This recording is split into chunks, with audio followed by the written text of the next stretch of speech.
জয় জয় রাধা রমণ হরি গোবিন্দ জয় জয় হে কৃষ্ণ গোবিন্দ হরে মুরারে হে নাথ নারায়ণ বাসুদেব গোবিন্দ জয় জয় গোপাল জয় জয় রাধা রমণ হরি গোবিন্দ জয় জয় হে কৃষ্ণ গোবিন্দ হরে মুরারে হে নাথ নারায়ণ বাসুদেব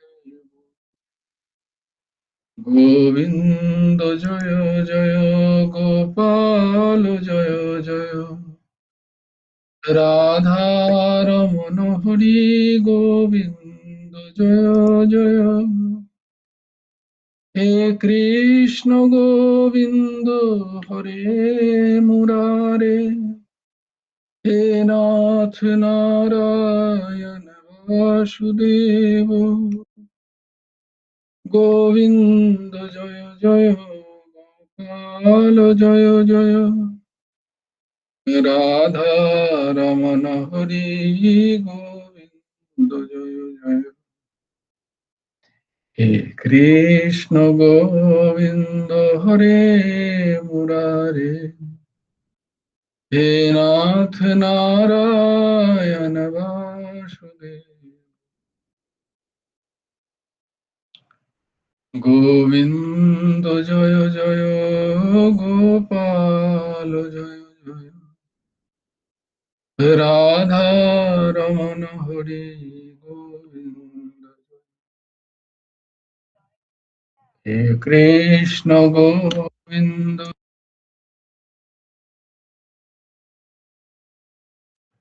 হে কৃষ্ণ গোবিন্দ হরে মুরারে হে নাথ নারায়ণ বাসুদেব রাধে রাধে শ্যাম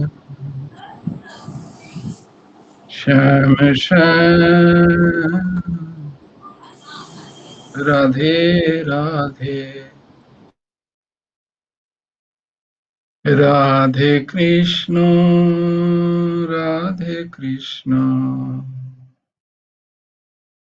কৃষ্ণ কৃষ্ণ রাধে রাধে রাধে শ্যাম রাধে শ্যাম শ্যাম শ্যাম রাধে রাধে রাধে কৃষ্ণ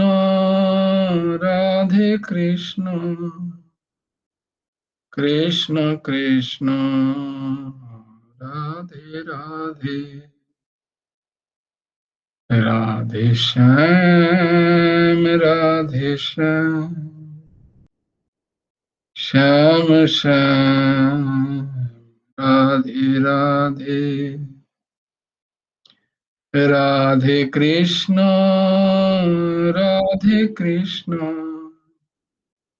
কৃষ্ণ কৃষ্ণ রাধে রাধে রাধে শ্যাম শ্যাম শ্যাম রাধে রাধে রাধে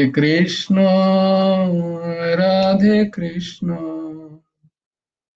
কৃষ্ণ কৃষ্ণ রাধে রাধে ওম সচ্চিদানন্দ রূপায় গুরবে বুদ্ধি সাক্ষিণে শ্রী হেমন্তায় বরিষ্ঠায় নমো অক্লিষ্ট কর্মণে ॐ सच्चिदानन्दरूपाय कृष्णाय क्लिष्टकर्मणे नमो वेदान्तवेद्याय गुरवे बुद्धिसाक्षिणे श्रीकृष्णचैतन्यं भगवन्तं कृपार्णवम् प्रेमभक्तिवितारणाथं गौरीशवतता मूकं करोति वाचालं पङ्गुं लङ्घयते गिरिं यत्कृपातमहं वन्दे परमानन्दमाधवम् नमो नलिननेत्राय वेणुवद्विनोदिने राधाधरो सुधापानो शालिने वनमालिने बर्हापीडं नटवरवपुः कर्णयो कर्णिकारम् बिभ्रद्वासो कनककपिशं वैजयन्तीं च माला रन्ध्रान् वेणुधरसुधया पुरयन् गोपवृन्दे बृन्दारण्यं शपदरमणं प्राविशद्गीतकीर्ति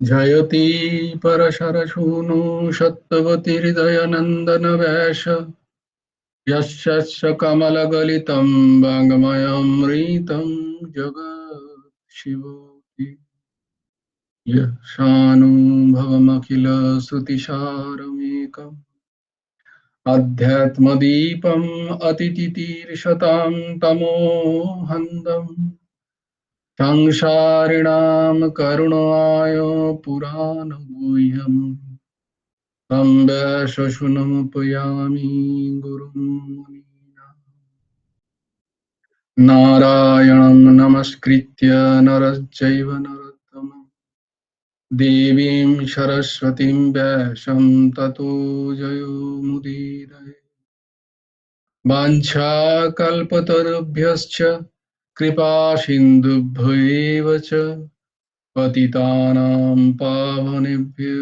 वैष्णवेभ्यो नमः।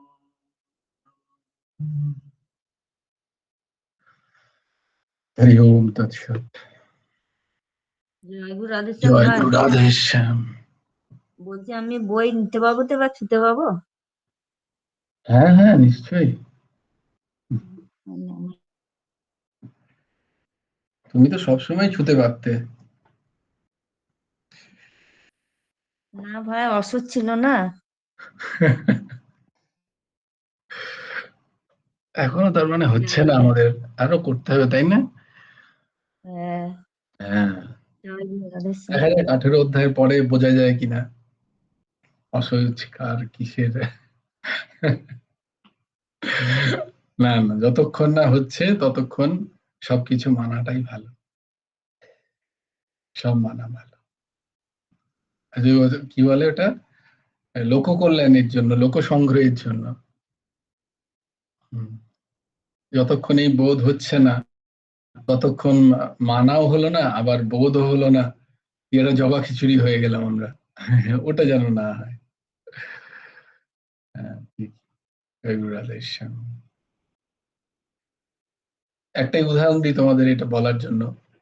যখন এই দেহের পিতা চলে গেলেন, তখন আশ্রম থেকে অনুমতি নেওয়া হলো গুরুদেবের, যে গুরুদেব তখন দেহে ছিলেন।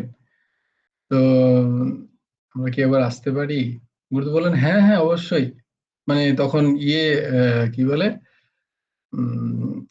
অশৌচের ওই কাপড় পরে আর কি, আহ, যেমন থাকে না শ্রাদ্ধের আগে, তেমনি পরে আমরা সবাই গেলাম। আমি, শর্মিলা, কলাপিকা, আর আমার ছোট ভাগনা ডোডন, সবাই গেলাম ঠাকুরের সাথে ঠাকুরকে প্রণাম বলতে আর কি। তো জানেন সবই, ঠাকুর একদম আমাকে পাশে বসালেন। ছুলেন, পাশে বসালেন, বসিয়ে বললেন বাবার একটা বড়, আমার যেরকম ছবি হয় সেরকম বড় ছবি করবে একটা।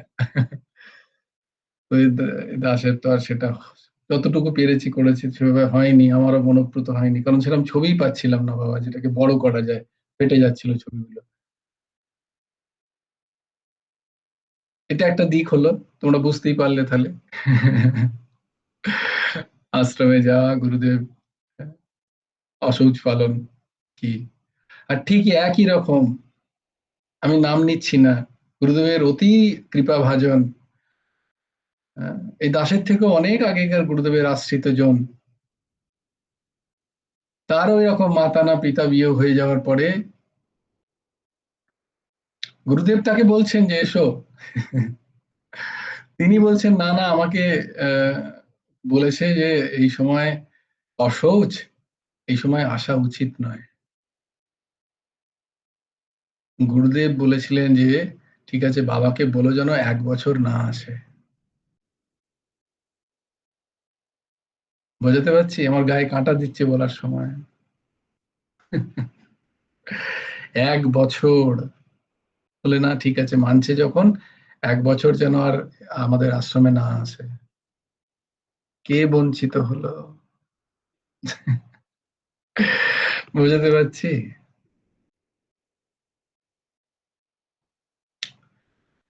হরি বল, হরি বল।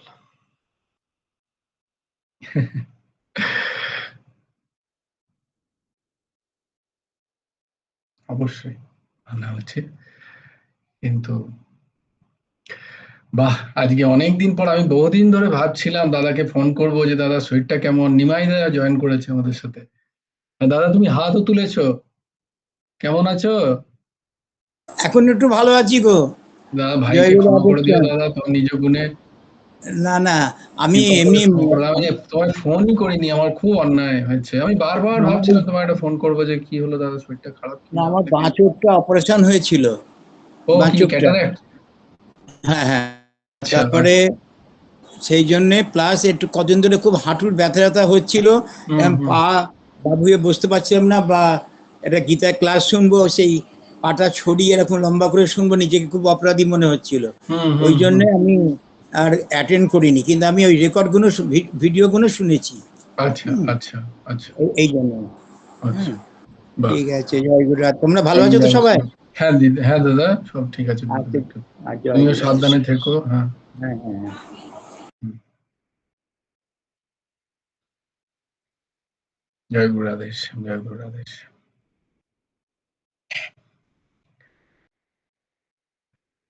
দাদা তুমি যদি জয়েন করতে থাকো তাহলে একটা দারুণ কথা বলি। আমাদের বলো। 5টা বইয়ে কি ভক্তি ভক্ত ভর্তা ভগবান ছিল? ছিল না? হ্যাঁ হ্যাঁ। এই ভক্তি ভক্ত ভর্তা ভগবান, এই এই এই পুস্তকটি, গুরুদেবের এই পুস্তকটি যিনি প্রকাশ করেছেন, যিনি গুরু সেবা করেছেন, সেটা হচ্ছে এই নিমাইদা, নিমাইদা এবং তার পরিবার। এত অপূর্ব একটা বই, এটা অপূর্ব একটা গ্রন্থ গুরুদেবের। তো আমার তো মনে হয় শুধু ওই একটা বই যথেষ্ট, গুরুদেবের প্রত্যেকটাই বই যথেষ্ট। তো এই একটা বই আমি তোমাদের এর পরের ওইটাই তাহলে ধরবো, আর দাদা তাহলে থাকতে পারবে। দেখবে বইটা এত অসাধারণ যে পুরো জীবন পাল্টে দেওয়ার জন্য যথেষ্ট। সেটার প্রকাশনা করেছিলেন এই দাদা, নিমাইদা এবং ভাই বোন। অসাধারণ একটা বই। তো সেইটা আমরা সেইটাকে আমরা করে আমরা আমাদের ভাগবতী পাঠ করব আগামীতে। এখন আমরা বিবেকী মনের খোরাক পড়ছিলাম, বিবেকী মনের খোরাকে। আচ্ছা তোমরা কিন্তু ভেবো না যে আহ, গুরুদেবের বই, শুধু গুরুদেবের বই পড়ছি এই ন্যূনতা যেন না থাকে, কারণ গুরুদেবের বইয়ের মধ্যে ভাগবতও আছে, গীতাও আছে, সমস্ত শাস্ত্রের সার আছে। সমস্ত শাস্ত্র মিলে একটা যেন সুন্দর মিষ্টি হ্রদ গুরুদেবের এই বইগুলো। সেখানে সব শাস্ত্র এসে মিশেছে। তাই আমাদের ভাগবত মানে যে আলাদা করে ভাগবত হবে তাই নয়, গুরুদেবের প্রত্যেকটা বই ভাগবত, গুরুদেবের প্রত্যেকটা বই গীতা। গুরুদেবের প্রত্যেকটা বই বেদ বেদান্ত, এর মধ্যে বিন্দুমাত্র কোনো সন্দেহ রেখো না, এদের মধ্যে কোনো পার্থক্য নেই। বেদ পড়া, বেদান্ত পড়া, ভাগবত পড়া, গীতা পড়া, তার সাথে গুরুদেবের বই, এর মধ্যে ইঞ্চি মাত্র কোনো পার্থক্য নেই। বরং গুরুদেবের বই অনেক সহজ, অনেক সরল, অনেক সুগম, অনেক সুন্দর করে বোঝানো আছে জিনিসগুলো। এটা আরো বেশি উপাদেয়, এটা আরো বেশি শ্রেষ্ঠ। তাই গুরুদেবের বই যদি আমরা পড়তে পারি, যদি ঠাকুর কৃপা করেন আমাদের, ওই 140টা বই যদি আমরা সারা জীবন পড়ে নিতে পারি, তাহলে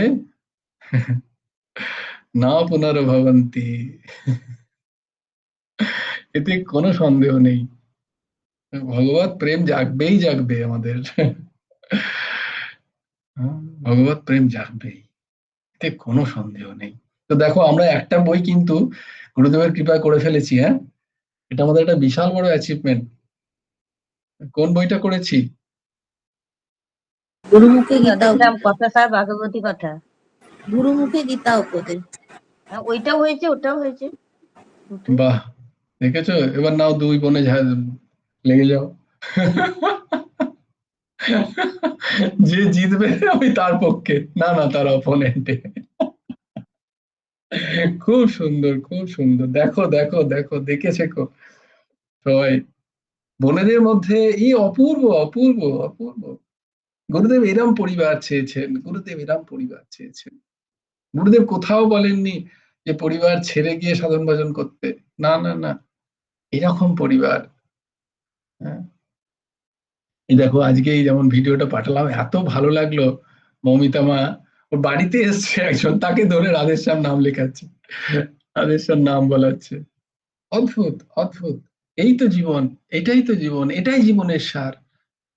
আর কোনো জীবনে আনন্দ নেই। এই যে আনন্দ, এই আনন্দের কোথাও খুঁজে পাবে না। অদ্ভুত লাগলো। হরি ওম তৎসৎ। আমরা ছিলাম বিবেকী মনের খোরাক, এই গ্রন্থের ভক্তিযোগের মহৎ ভাব, সেটা আমরা দেখছিলাম। তাতে আমরা 19 নম্বর পাতাটা পড়েছিলাম, তাই না? ভক্তিযোগীর কর্মবন্ধন নাই, ভক্ত নিজ শুদ্ধ রাগ দেশাদি বিহীন স্বভাব অনুসারে কর্ম করেন, তার মধ্যে কোনো রাগ বা দ্বেষ থাকে না। সে কর্ম মানেই মাত্র কর্ম, সেটা শুধু কর্ম, তাতে আমিত্ব ভাব নেই, তাতে কর্তৃত্বপনতা নেই, তাই তাতে বন্ধনও নেই। আমি যে কর্ম পেয়েছি সেটা করছি, ব্যাস। তাতে আমার কোনো রাগাত্মিকা ভাব নেই, দেশাত্মিকা ভাব নেই।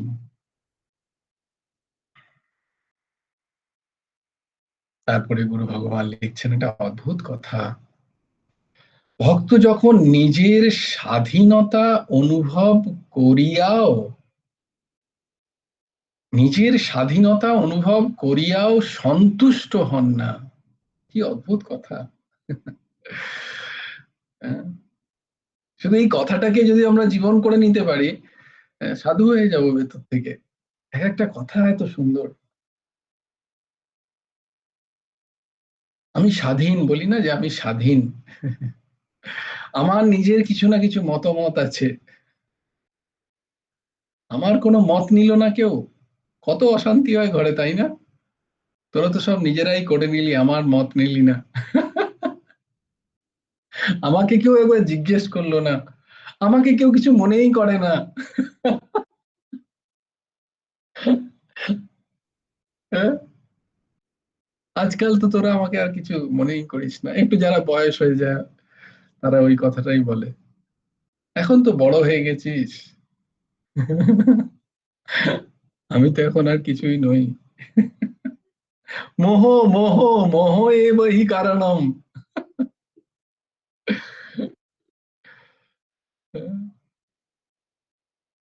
তো স্বাধীনতা অনুভব।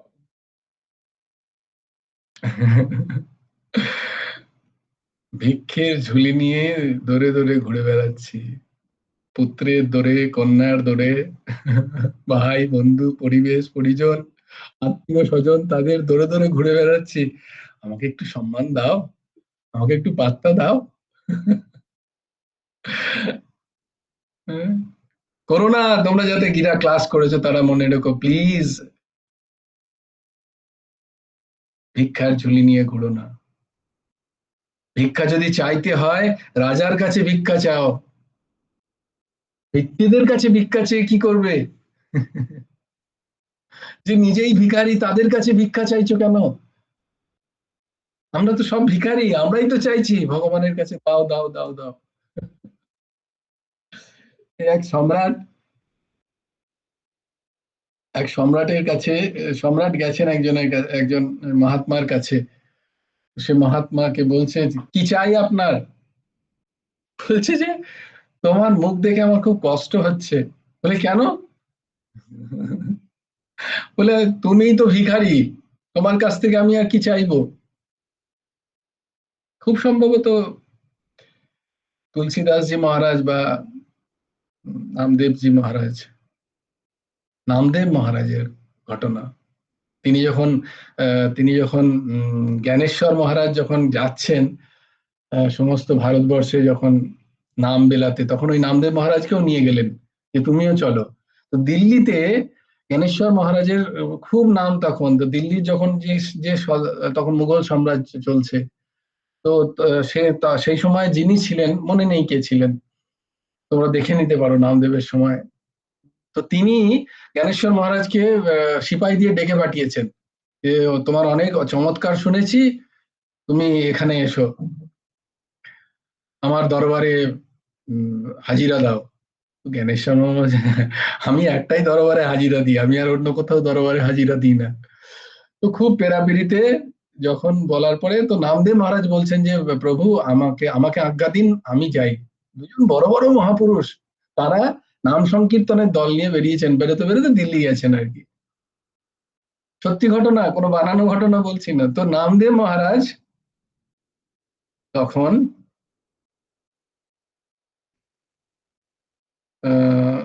বলছেন আমাকে অনুমতি দিন, আমি যাব। বলছে দরকার আছে? বলছে না, যাই কৃপা করার জন্য। কৃপা, কৃপা, কৃপা মূর্তি এনারা। সেই সেই সেই সুলতানের ওপর কৃপা করার জন্য তার কাছে যাচ্ছেন, ওদের কোনো প্রয়োজন নেই। তো সেখানে গেছেন, তো সেই সুলতান বলছেন যে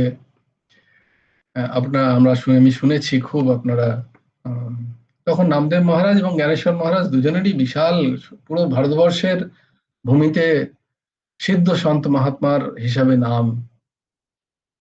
তো কোনো চমৎকার দেখান, আপনার কি চাই? তো তো উনি বললেন আমি তো এরকম ভিখারি, আপনার কাছে কি চাইবো? তো খুব সম্ভবত চমৎকারও দেখিয়েছিলেন ওনা, কোনো একটা গোমাতার মাথা কেটে দিয়েছিলেন, মানে আপনি গোমাতার মাথা কেটে দিচ্ছি, ভারতীয় দেশি গোমাতা, আপনার নাম বলে আপনি তাকে দেখি যদি জোড়া লাগাতে পারেন। যদিও অবিশ্বাস হয় কথাগুলো, তাই না? বিশ্বাসে মিলায় বস্তু, তর্কে বহুদূর। তো ভগবান রামদেব মহারাজ এটা তো কোনো ব্যাপারই হলো না একটা, তিনি এমন খেলা ছলায় বলছেন বলে আমার নামেরও দরকার, আমার দৃষ্টিতেই হয়ে যাবে ওটা। নাম তো অখিল অখিল ব্রহ্মাণ্ডের নায়ক, তার নামের শক্তি আপনার কোনো ধারণাই নেই। বলে দেখি করে দেখাও। তো নামদেব মহারাজ করে দেখিয়ে দিলেন। সেই দেখে সেই সুলতান খুব প্রসন্ন হয়ে বললেন আপনি কি চাই আপনার? বলে আমার কি চাই, আপনি ভিখারি, আমাকে আর কি দেবেন? আমি সাক্ষাৎ জগৎ সম্রাটের আমি পেয়াদা, আমি এসব জাগতিক সম্রাটের আমার কোনো কিছুর প্রয়োজন নেই। তখন তাকে বন্দি করে দিলেন, এই একে বন্দি করে দাও, আমাকে ভিখারি বলছে। দিয়ে সেই সম্রাট যখন নামাজ পড়তে বসে যখন দোয়া করছে ভগবানের কাছে স্বাস্থ্যের জন্য, পরিবারের জন্য, রাজ্যের জন্য, তখন উনি বলছেন রামদেব মহারাজ, প্রভু আপনি কি করছেন এখন? বলে কি করছি? আমি তো দোয়া মাংছি। বলে মাংছেন তো, চাইছেন তো। আপনি তো ভিক্ষা চাইছেন, আপনি কিসের সম্রাট? তখন তার হোঁশ এলো, তাই তো। বলে তাহলে আমি, বলে চাইবেন কেন? তিনি তো সব জানেন।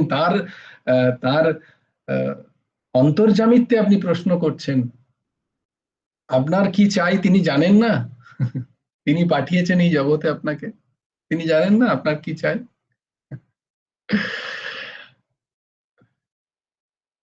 তখন ওনাকে ছেড়ে দিয়ে বললেন, আপনার কি, আপনি কি কি আপনাকে আমি একটা, উনি দিয়েছিলেন অতি অতি বিরল সমস্ত পাথর খচিত ওনার ওনার ঠাকুরকে বসানোর জন্য, বিঠ্ঠলনাথকে বসানোর জন্য একটা সিংহাসন, বড় সিংহাসন, মানে সোনায় মণ্ডিত এবং অতি অতি বিরল সমস্ত চুনি পান্না হিরে মতি আদি আদি দিয়ে তৈরি করা একটা অপূর্ব সিংহাসন। তো নামদেব বাবা আমার বলে আমার চাই না, বলে না না এটা আমার তরফ থেকে আপনি নিন। তিনি অত্যন্ত গদগদ হয়ে গেছেন। বলছে না না জ্ঞানেশ্বর মহারাজ তো নেবেনই না, আমি কি করে নেব? বলে না না আমাকে, আমার আমাকে উপর দয়া করে আপনি নিন। তো আপনাকে বইতেও হবে না, আমার সিপাহীরা বয়ে নিয়ে যাবে। তো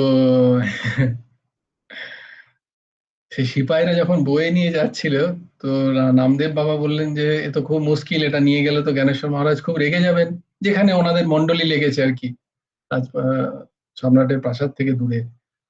তো ওরা তো বলছেন তোমরা চলে যাও, তোমরা চলে যাও, আমি দেখবো কিভাবে এটাকে নিয়ে যাওয়া যায়, তোমরা এখানেই রেখে দাও, তোমরা চলে যাও। তো তারা চলে গেছে। দিয়ে নামদেব মহারাজ দু একজন পথের মানুষকে ডেকে বলে, আপনারা একটু সাহায্য করতে পারেন? বলে হ্যাঁ হ্যাঁ, কি ব্যাপার, এত অপূর্ব জিনিস, কি জিনিস? বলে সে যাই জিনিস হয় আমাকে একটু সাহায্য করুন না। বলে কি করতে হবে? বলে আমার সাথে নিয়ে গিয়ে এটা যমুনার জলে ফেলে দিতে হবে।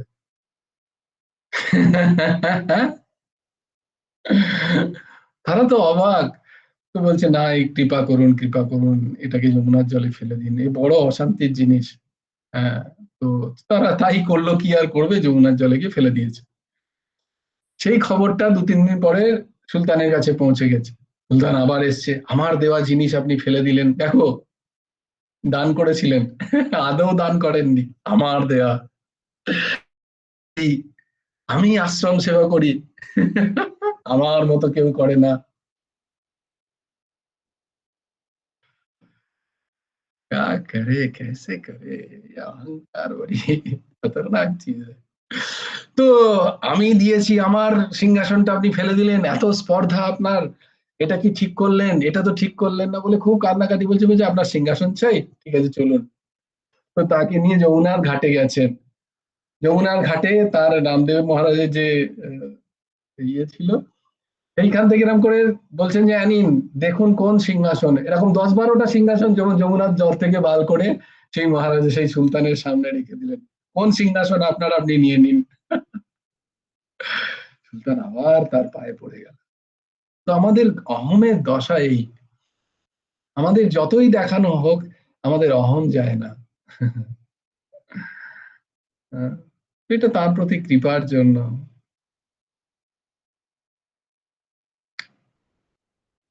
তার প্রতি কৃপার জন্য।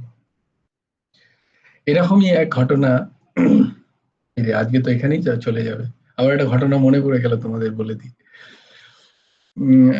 নিম্বার্ক পরম্পরায়, নিম্বার্ক পরম্পরায় আমাদের আমাদের যে পরম্পরা, একটা পরম্পরা একটা জায়গা থেকে ভাগ হয়ে গেছে।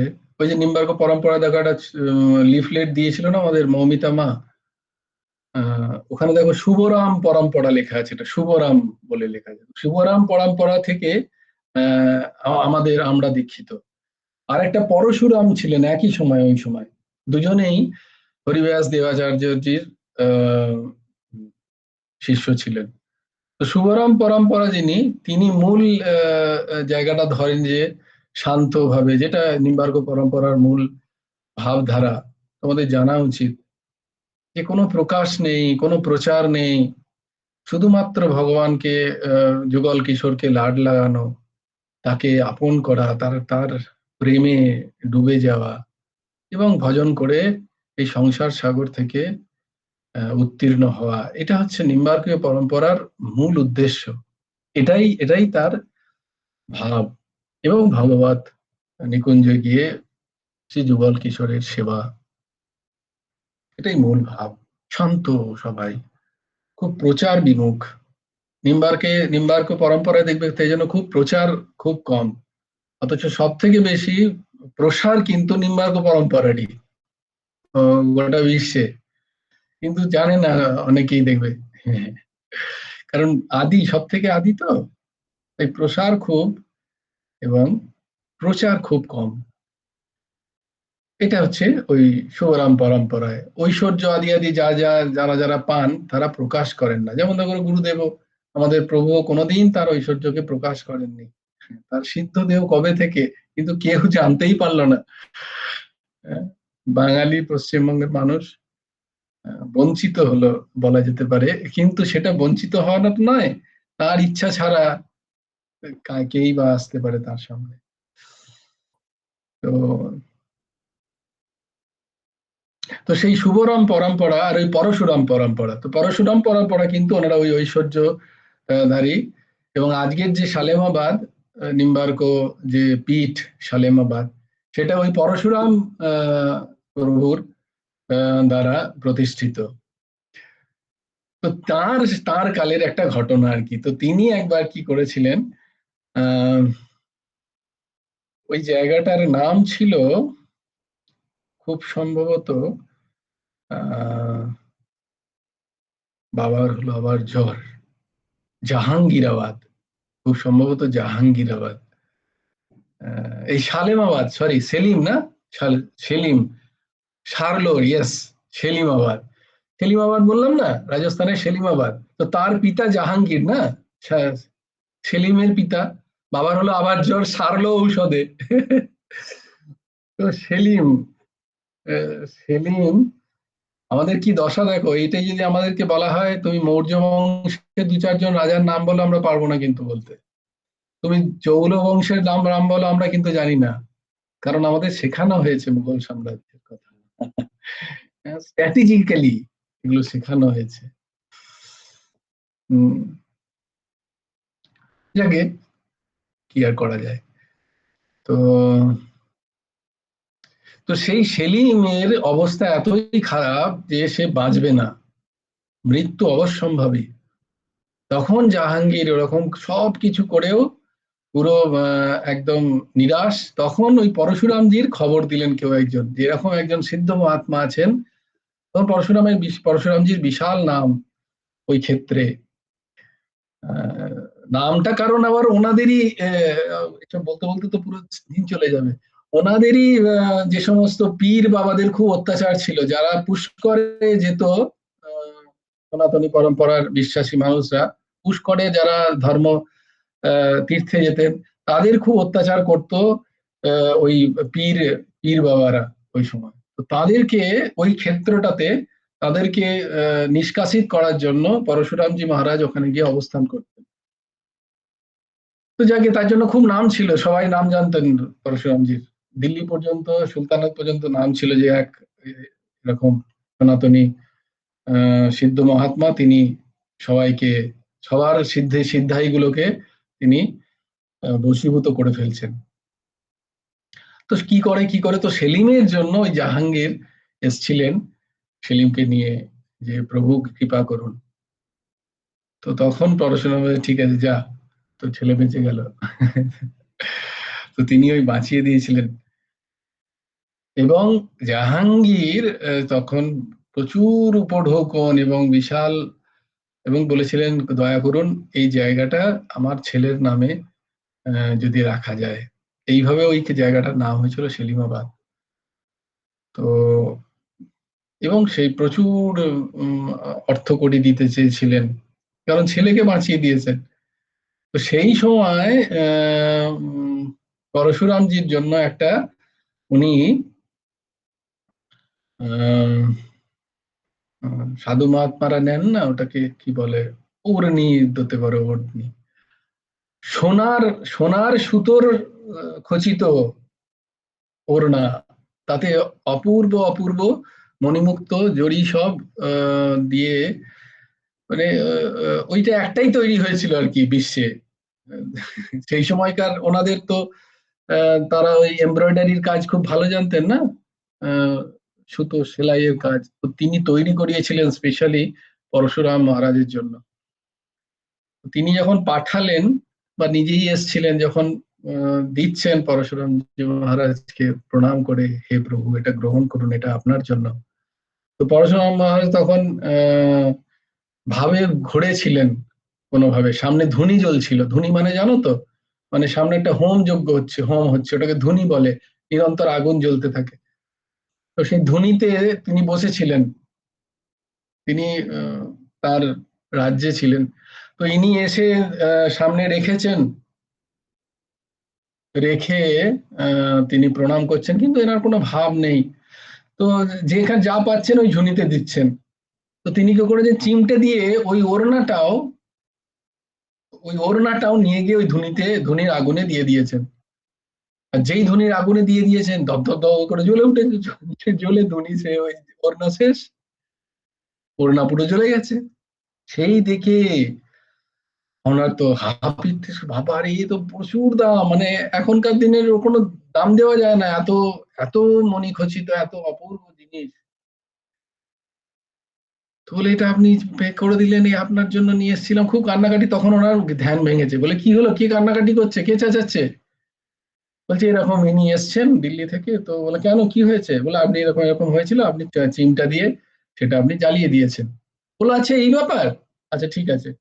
তো সেই ধুনিতে চিমটা ঢোকাচ্ছেন আর একটা করে এরকম বার করছেন, না এইটা তোমার, এইটা তো নয়, এরকম 5-6টা চুনরি ওই ধুনি থেকে বার করে বললেন দেখে নাও কোনটা তোমার, আর আমার জন্য নিয়ে আসার দরকার নেই, তুমি নিয়ে চলে যাও এগুলো সব। তিনি অবাক, বলে আমি যেটা তৈরি করেছিলাম, আমি ভেবেছিলাম বোধহয় বিশ্বের সব থেকে কি বলে, অভূতপূর্ব, ইউনিক যেটাকে বলে আর কি, কি বলবো বাংলায়, এটা তৈরি হতে পারে না, কিন্তু আপনি ধুনি থেকে যেগুলো বার করছেন সেগুলোর তো এই কাছে, এটা তো ম্লান হয়ে গেছে আমারটা, এগুলো কোথা থেকে কিভাবে হলো? তো আপনাকে বারংবার নমস্কার, আপনি আহ, সেই ঘটনা একটা পরশুরামজিরও জীবনে আছে। সেরকম আত্মকাম, পূর্ণ কাম, নিষ্কাম মহাপুরুষ, এবং ওই একই, তার থেকেও বলবো বেশি, তার থেকে অনেক বেশি ঐশ্বর্যশীল, ঐশ্বর্যধারী,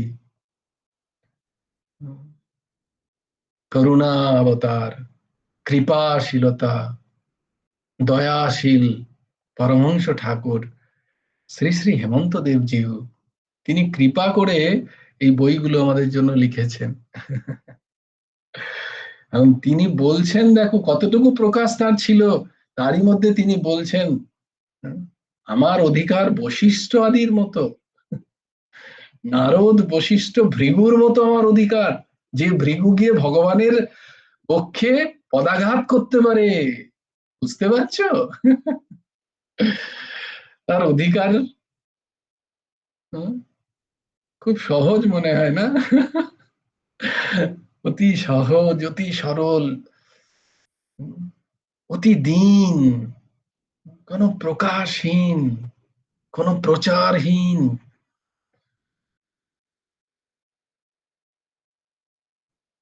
এইরকম। ব্যাস তাকে খালি ধরে থাকো, কল্যাণ অবধারিত, কল্যাণে কোনো সন্দেহ নেই, বেশ ছেড়ো না। তো আমাদেরও না ছাড়ার পরিকল্পনা হচ্ছে, তার এই 140টা বই যাতে আমরা তিনি পড়িয়ে দিন আমাদেরকে, আমাদের এই ক্লাসে, তার শ্রীচরণে বারংবার এই প্রার্থনা। তো দুই দিদি ঠিক বলেছে যে আমরা 2টো বই প্রায় শেষ করেছি। হ্যাঁ, তার মধ্যে একটি বই তো একদম এক একটা কথা পড়েছি, সেটা হচ্ছে গুরুমুখে গীতা উপদেশ। আর কথাসার ভাগবতী কথাটা এখনো দু একটু বাকি আছে ভেতরে ভেতরে। তাই প্রথম স্থান অধিকার করলেন মনিকা মা, দ্বিতীয় স্থান অধিকার করলেন অর্পণা মা, তৃতীয় স্থানটা খুঁজছি, কাউকে পাওয়া যায়নি, আর কেউ বলেনি তো, কি করবো। তো, হ্যাঁ, জয় গুরু এই রাধে শ্যাম। আর বিবেকী মনের খোরাকটা চলছে। বিবেকী মনের জয় গুরু খোরাক রাধে চলছে। শ্যাম। হ্যাঁ, তো বিবেকী মনের খোরাকটা চলছে আমাদের। হ্যাঁ, তাহলে দিদিকে চলো শুক্লা দি তৃতীয় স্থানে।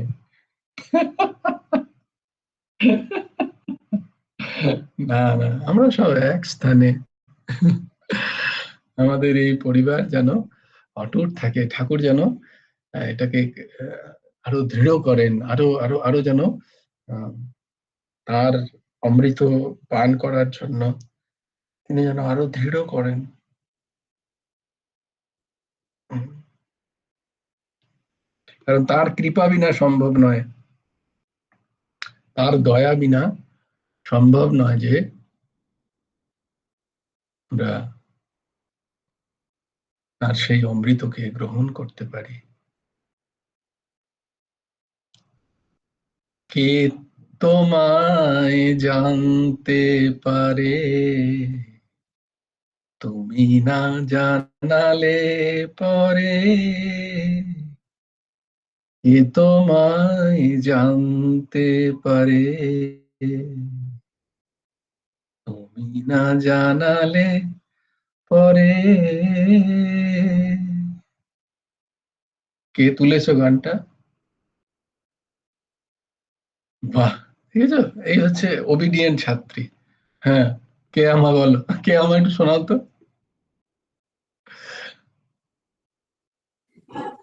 জয় গুরু রাধে শ্যাম। জয় গুরু রাধেশ্যাম।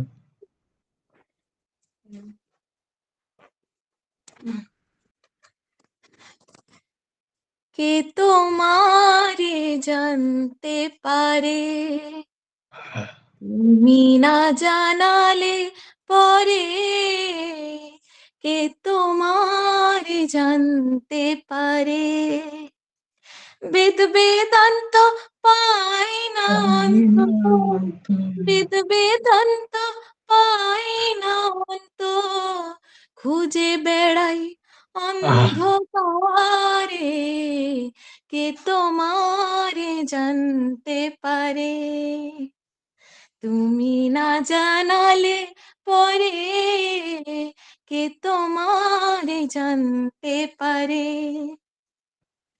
যাগ যজ্ঞ তপ যোগ, সকলই হয় কর্মভোগ, যাগ যজ্ঞ তপ যোগ, সকলই হয় কর্মভোগ, কর্ম তোমার কৃপায়, তুমি সর্বকর্ম পারে, কে তোমারে জানতে পারে।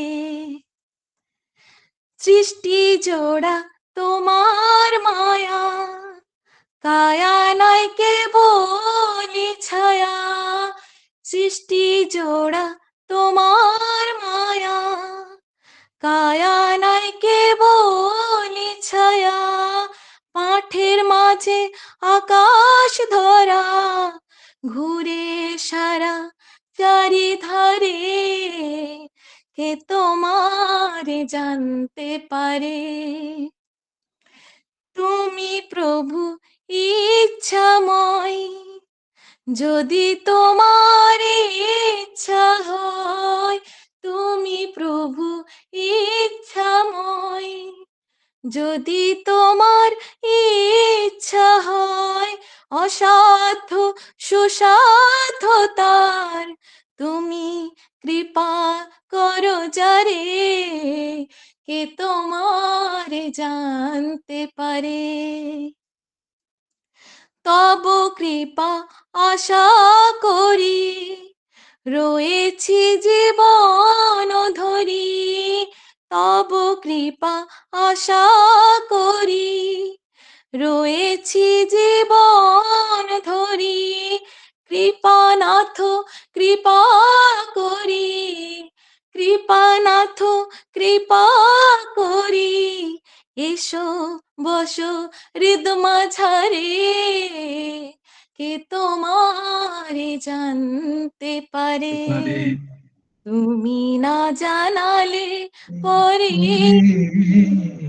কে তোমারে জানতে পারে। বেদ বেদান্ত পাইলে না অন্ত, বেদ বেদান্ত পাই না অন্ত, খুঁজে বেড়াই অন্ধকারে, কে তোমারে জানতে পারে।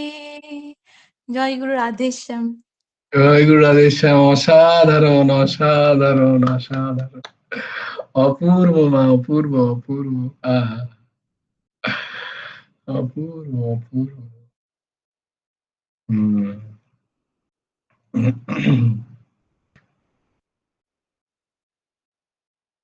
তো সেই প্রভু দয়া করুন, আমাদের এই ত্রিতাপদগ্ধ জীবন যেন তার কৃপা বাড়িতে নিমজ্জিত হয়ে সেই জ্বালা আমরা জ্বলাতে পারি, আমরা যেন সেখানেই ডুবে থাকতে পারি। তার কাছেই প্রার্থনা, তার কাছেই প্রার্থনা। না হলে চারিদিকে তো শুধু জ্বলনি আর জ্বলনি, শুধু জ্বালা আর জ্বালা। তাই ঠাকুরের কাছে প্রার্থনা জানিয়ে, দেখো কি সুন্দর, দেখো যে ঠাকুর কিরম জুটিয়ে দিচ্ছেন। নিরন্তর সৎসঙ্গের জন্য ঠাকুর এসব জড়ো করে দিচ্ছেন, সুন্দর সুন্দর গানের জন্য। খুব সুন্দর, খুব সুন্দর, অপূর্ব, অপূর্ব। বেশ, জয় জয় শ্রী রাধে, জয় জয় শ্রী সীতারাম, হর হর মহাদেব। ভজ গুরু হেমন্ত দেব রাধেশ্যাম, জপ হরে কৃষ্ণ হরে রাম, अहमेवास्मैवाग्रे नान्यद् यद् सत सत परम् पश्चादहं यदेतच्च यो वशिष्येत ऋतेऽर्थं यत् प्रतीयेत न प्रतीयेत चात्मनि तद्विद्यादात्मनो मायां यथा भासो यथा तमः यथा महन्ति भूतानि भूतेषु चावचेष्वन् प्रविष्टान्न प्रविष्टानि तथा तेषु न तेष्वहम् एतावदेव जिज्ञासं तत्त्वजिज्ञासुनात्मनः अन्वयव्यतिरेकाभ्यां यत्सत् सर्वत्र सर्वदा वंशी विभूषितकरन्नवनीरदाभात् पीताम्बरादरुणबिम्बफलधरोष्टात् पूर्णेन्दुसुन्दरो मुखादरविन्दनेत्रा कृष्णात् परं किमपि तत्त्वमहं न जाने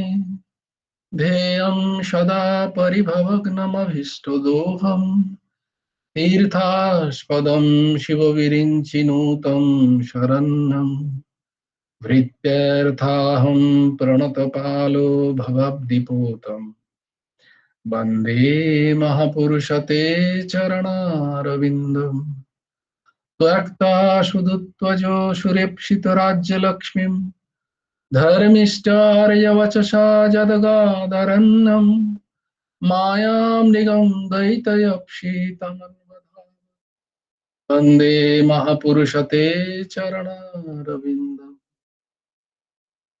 यस्य प्रसादाद् भगवत्प्रसादो यस्य प्रसादाद् न गति कुतोऽपि ध्येयं स्तवं तस्य जशः त्रिसन्धं वन्दे गुरो श्रीचरणारविन्दम्। नमो ब्रह्मण्य देवाय गो ब्रह्मण्य हिताय च जगद्धीताय कृष्णाय गोविन्दाय नमो नमः।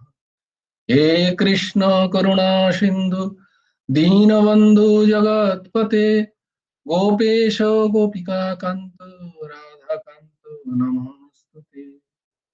कृष्णाय वासुदेवाय हरे परमात्मने प्रणतक्लेशनाशाय गोविन्दाय नमो नमः।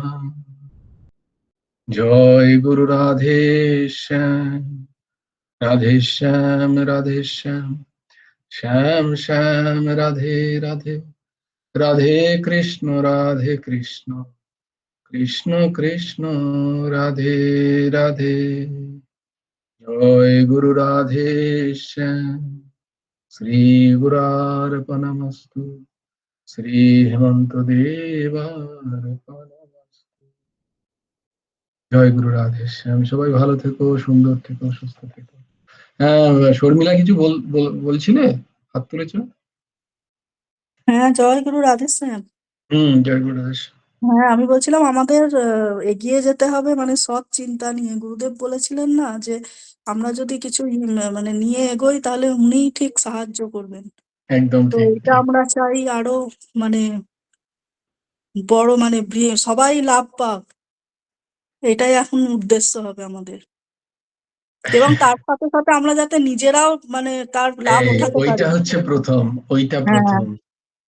যে আমরা সবার যেন লাভ উঠাতে পারি। লাভ তারাই পাবেন। যদিও শুনতে কেমন লাগছে কিন্তু ঘটনাটা এটাই সত্যি। লাভ তারাই পাবেন যারা, ওই জন্যই গানটা শোনালাম, যখন গুরুদেব চাইবেন তাদের লাভ দিতে। না হলে উপদ্রুত জীবন আমাদের আছেই, এর মধ্যে কোনো সন্দেহ নেই, বিন্দুমাত্র সন্দেহ রেখো না তোমরা। তোমরা যদি একটাও সৎসঙ্গ করতে পারছো, এর সম্পূর্ণ শ্রেয় গুরুদেবের প্রতি। না হলে আমাদের কোনো ক্ষমতা নেই যে আমরা সৎসঙ্গ করতে পারি। বিন হরি কৃপা মিলে নেই শান্তা। বিনু বিনু হরি কৃপা, সৎসঙ্গ কখনো পাওয়া যায় না, পাওয়াই সম্ভবই নয়। এটা হচ্ছে সিদ্ধান্ত। সৎসঙ্গে যাওয়া যায়, সৎসঙ্গ পাওয়া আর সৎসঙ্গ যাওয়া, এই দুটোর মধ্যে অনেক পার্থক্য আছে। শরীরে ফিজিক্যালি সৎসঙ্গে প্রেজেন্ট হওয়া আর সৎসঙ্গকে আত্মসাৎ করা, এ অনেক পার্থক্য। সেটা গুরু কৃপা, শান্ত মহাত্মার কৃপা না হলে সৎসঙ্গকে আত্মসাৎ করে জীবনকে নতুন করে সুন্দর করে গড়ে তোলার মানসিকতা তখনই হয় যখন গুরুদেবের ইচ্ছা। হ্যাঁ, এর মধ্যে পুরুষকারটাও লাগাতে হয়। যেমন যশোদা মায়ের পুরুষকার, যে আমি ধরবো গোপালকে, তবে গিয়ে গোপাল বললেন ঠিক আছে ধরো। না হলে উনি ধরা দিতেন না। ওনাকে কে ধরতে পারে বলো? ওনাকে ধরা সম্ভব কারোর, আর ইচ্ছা না হলে?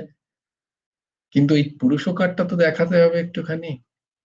আমি চাই, আমি বাকি জিনিসে সব পুরুষকার দেখাচ্ছি, আর আমার সৎসঙ্গের সময় হয় না, এই সময় যত ঝামেলা, আমার টাইম নেই।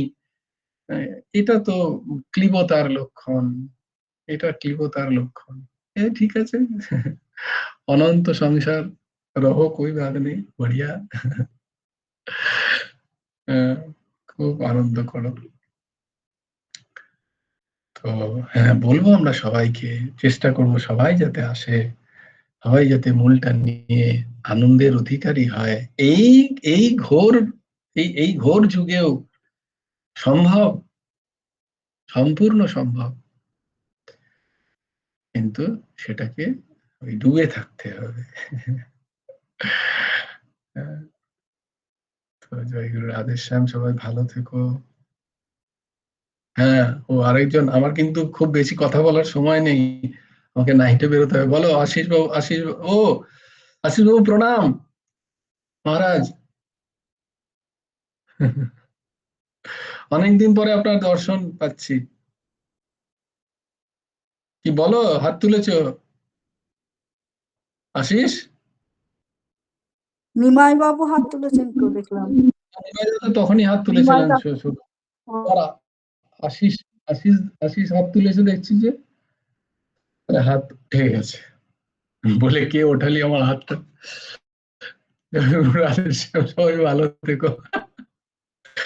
সবাই ভালো থেকো, সুন্দর থেকো, সুস্থ থেকো। জয় গুরু রাধেশ্যাম।